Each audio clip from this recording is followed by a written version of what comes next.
अस्सलामुअलैकुम, फैसल अब्बासी आपकी खिदमत में हाजिर है। 92 न्यूज़ वीलॉग आप देख रहे हैं। ऑस्ट्रेलिया की फ़ज़ा सोगवार है। सिडनी में बिलखुसूस सफ़े मातम का समा है एंड डेफिनेटली बोइंडी बीच पे वहाँ पर मौजूद गुलदस्तों का अंबार आपको बता रहा है कि किस कदर जो लोग इस फायरिंग में, इस हमले में हलाक हुए हैं, ऑस्ट्रेलिया के लोग उनके साथ अक़ीदत का इजहार कर रहे हैं।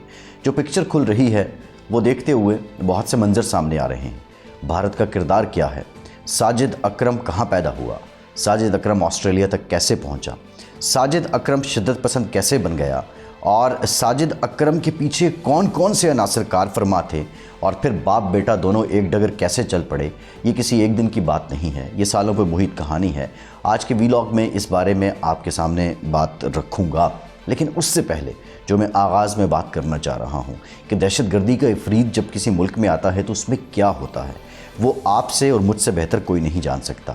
पाकिस्तानी खा पाकिस्तान में रह रहे हैं या पाकिस्तान से बाहर हैं, उनसे बेहतर कोई नहीं जान सकता कि दहशतगर्दी किस तरह न मसाजिद देखती है, न मंदिर देखती है, न दरसगाहें देखती है, न स्कूल देखती है, न कॉलेजेस देखती है, न अस्पताल देखती है। दहशतगर्द का मकसद ये होता है कि उसने दूसरों को नुकसान पहुंचाना है, उसने अपनी दहशत का प्रचार करना है। और सबसे बढ़ के आज 16 दिसंबर है। 16 दिसंबर 2014 को जो कुछ हुआ पेशावर के APS में, वो भी आपके सामने है। 147 लोग लुक़्मा अजल बने, उनको हमेशा के लिए अब्दी नींद सुला दिया गया और उन लोगों के ख़ानदान आज भी मौजूद हैं। 16 दिसंबर का दिन शायद आपके लिए, मेरे लिए उस तरह असर ना लाता हो, लेकिन 147 ख़ानदानों के लवाहिकीन आज भी उस ज़ख्म को याद करते हैं और उनका ज़ख्म ताज़ा होता है। और आप कह लीजिए कि आज का दिन ऐसा है कि जैसे उनके ज़ख्मों पे नमक पाशी हो। इससे बेहतर मिसाल तो कोई दी नहीं जा सकती कि जब दहशतगर्दी का कोई निशाना बनता है तो फिर उसके पीछे रह जाने वालों के साथ क्या बीतती है। बहरहाल एक नाहक ज़िंदगी मौत की वादी में चली जाती है। इसी तरह कुछ हो रहा है कि ऑस्ट्रेलिया में बिलखुसूस जो इस वक्त भारतीय हैं, बहुत से वीडियोज़ आप देख रहे होंगे कि वो मुंह छुपा कर चल रहे हैं। जिन दफातर में वो काम करते हैं उनके लिए बहुत बड़ा चैलेंज बन चुका है। ऑस्ट्रेलिया में जो भारतीय निजात लोग हैं, खा वो नस्लों से ही क्यों ना आबाद हों, उनको अब बड़ी हकीर नज़रों से देखा जा रहा है, उनको नफ़रत की निगाहों से देखा जा रहा है। ऑस्ट्रेलिया में जितने भी इंडियन नजाद हैं, क़तई नज़र इससे कि वो मुसलमान हैं, हिंदू हैं, क्रिश्चन हैं या किसी और मज़हब या कौमियत से ताल्लुक़ रखते हैं, उन सब के लिए इस वक्त जो ऑस्ट्रेलिया के मकामी लोग हैं उनकी नज़रों में एक शक है।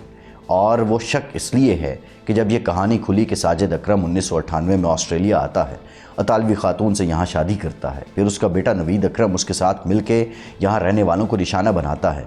और इसमें दिलचस्प अमर ये है कि 1996 के बाद ये सबसे बड़ा वाक़या है दहशतगर्दी का। आप ये देखिए कि वो कौमें जिनमें इस तरह के वाक़यात नहीं होते या जो पुरअमन रहती हैं, सारी दुनिया चाहती है कि वहाँ पे जाके क़याम किया जाए। लेकिन मैं ज़ाती तौर पे ये समझता हूँ कि जो ऑस्ट्रेलिया के तहक़ीक़ाती इदारे हैं, उनकी कुछ सुस्ती भी सामने आई है। पहले आपने ये कह दिया कि 2 लोगों तक की कार्रवाई महदूद है, इससे आगे कोई गिरोह नहीं। फिर प्राइम मिनिस्टर आके कहते हैं कि दाइश से ये लोग इन्फ्लुएंस थे, उनसे एस्पायर थे। और फिर मज़ीद अब जो सिलसिला खुला तो कहानी दिल्ली तक पहुँचती है। इस कहानी को इतना सादा मत समझिए, ये कहानी इतनी सादा नहीं है, ये कहानी इतनी आसान नहीं है।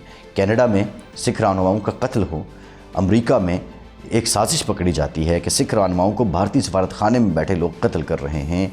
मालदीव, भूटान, नेपाल, बांग्लादेश, पाकिस्तान, अफ़गानिस्तान, ये वो तमाम ममालिक हैं, यहाँ पे डायरेक्टली भारत जो है वो टेरर फाइनेंसिंग करता रहा है। सबसे अहम मिसाल कुलभूषण यादव है, बलूचिस्तान में वो पकड़ा गया, वो भारत की जो नेवी है उसका हाज़र सर्विस अफसर है। और इस तरह की और बहुत सी मिसालें हैं। बहरहाल भारत के ये अज़ाइम दुनिया के सामने तो आए। अमेरिका और कनाडा के बीच जो एक रिफ्ट पैदा हुई उसकी भी एक बहुत बड़ी वजह भारत रहा है। लेकिन अब ये कहानी जब ऑस्ट्रेलिया तक पहुंची है, पूरी दुनिया के मंज़र पे अब सिर्फ भारत का नाम चल रहा है। और ये कहा जा रहा है कि वो मौक़िफ़ जो पाकिस्तान कई दहाइयों से बयान कर रहा था कि भारत ही है जो टेरर स्पॉन्सर करता है, टेरर फाइनेंसिंग करता है, उसी भारत को अब वो तकरीबन ये जो चालें हैं वो उसकी यहाँ होती गई हैं। मैं ये तो नहीं कहता कि डेफिनेटली ये जो साजिद अकरम है इसका कोई किरदार होगा, लेकिन मेरा जहन, मेरी सोच इस बात से भी आंखें नहीं चुराती। मेरा दिमाग इस तरफ भी जाता है कि मैं कैसे ना मान लूँ کہ R&AW جس کو عرف عام میں ہم را کہتے ہیں کہ اس کی سازشیں، اس کے فالس فلیگ، خواہ پلوامہ ہو یا پہلگام ہو یا دیگر ہوں، وہ فالس فلیگ ہمیشہ جاری رہتے ہیں۔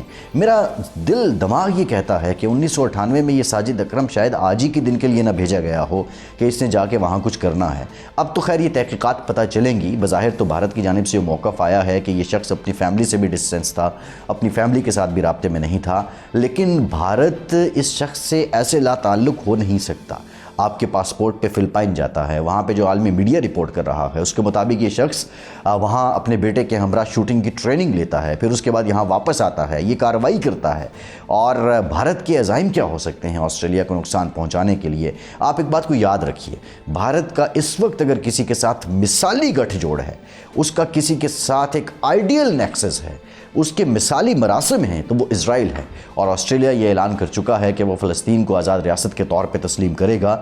اس اعلان کے بعد آپ اس بات کو بھی یہ سمجھیے کہ کامن ویلتھ کی کنٹریز میں سے بڑی تعداد ایسی ہے، برطانیہ کی جانب سے یہ اعلان ہو چکا ہے اور بہت سے ممالک ہیں جو اعلان کر چکے ہیں، اور بھارت کے لیے ایک بہت بڑا سیٹ بیک بھی ہے۔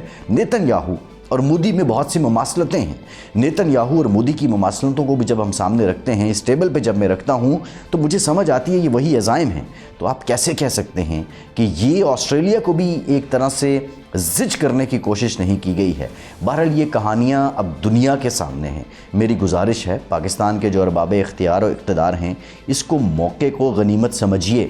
ہمیں یہ کئی دہائیوں کے بعد یہ موقع ملا ہے کہ دنیا کو جب ہم بتاتے تھے بھارت ٹیرر فائننسنگ کرتا ہے، دنیا ہماری بات نہیں مانتی تھی۔ اب کینیڈا کا ثبوت ہے، امریکہ کا ثبوت ہے، آسٹریلیا کا ثبوت ہے۔ ان ممالک کے ثبوت آپ دنیا کے سامنے رکھیے، ڈوزیئر لکھیے UN کو، سیکیورٹی کونسل کو، آپ ڈوزیئر لکھیے دنیا بھر کے سفارت خانوں کو کہ بھارت یہ کچھ کرتا رہا ہے۔ یہ موقع پھر ہاتھ نہیں آئے گا۔ مشورہ اتنا ہے کہ اس موقع کو غنیمت جانیے، اس موقع سے فائدہ اٹھاتے ہوئے بھارت کو ایکسپوز کیجئے۔ ادروائز یہ سلسلہ اگر یہاں سے بھارت بچ نکلتا ہے، ہمیں ایکسپوز کرنے میں، یہ سوال دنیا کے سامنے رکھنے میں کیا آر ہے کہ کہیں اس میں رات ملوث نہیں؟ اس سوال کے بارے دنیا تحقیق کرے۔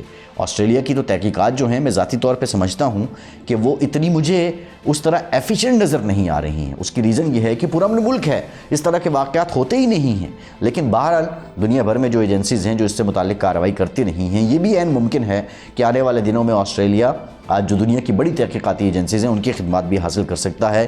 لیکن پاکستان کے ارباب اختیار، اقتدار، سفارتکار، میڈیا کے فیصلہ ساز، ان سے یہ گزارش ہے کہ حضور والا اس نقطے پہ آئیے اور اس کو اچھے طریقے سے ایکسپوز کیجئے۔ یہ پاکستان کے لیے، پاکستان کی سلامتی کے لیے بڑا ضروری ہے۔ فیصل عباسی کو اجازت دیجیے۔